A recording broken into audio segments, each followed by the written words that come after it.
Mr. Speaker, this bill seeks to provide mothers who have been informed that their baby's life may be brief after their birth with information and resources to help them through a difficult time. Many women are choosing to carry their child to birth and welcome their child into the world when told their child has a life-limiting condition, defined as a diagnosis before birth that will, with reasonable certainty, result in the death of the unborn child within 3 months of birth.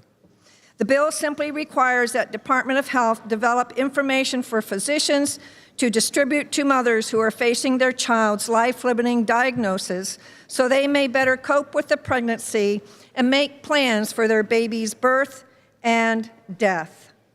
Most women assume that everything will go well in pregnancy. The news or occurrence of a miscarriage or that their unborn child has a life-limiting condition can be devastating. The bill is written for those mothers where terminating a pregnancy is not an option.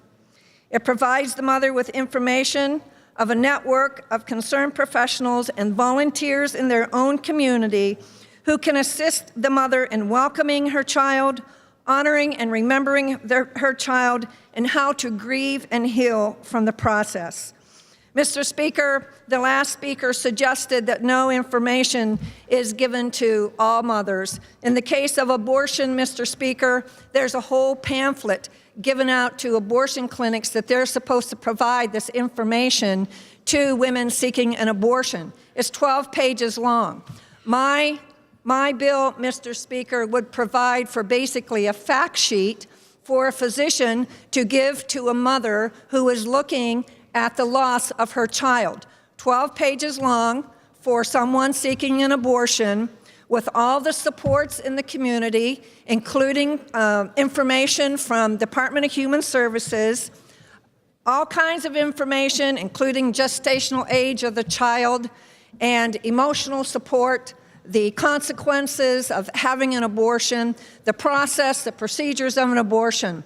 Mr. Speaker, a 12-page pamphlet versus a fact sheet for women who choose to carry their baby to term so that they, or however long they can carry that child, so that they can go through the grieving process, so they can hold their child, love their child, create memories.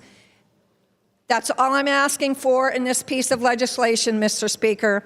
Compassionate care for women who choose to keep their baby as long as possible, have the opportunity to hold their baby, make memories with that little child. Thank you, Mr. Speaker. I'm hopeful that all of you will support me in this meaningful, compassionate care legislation. Thank you, Mr. Speaker.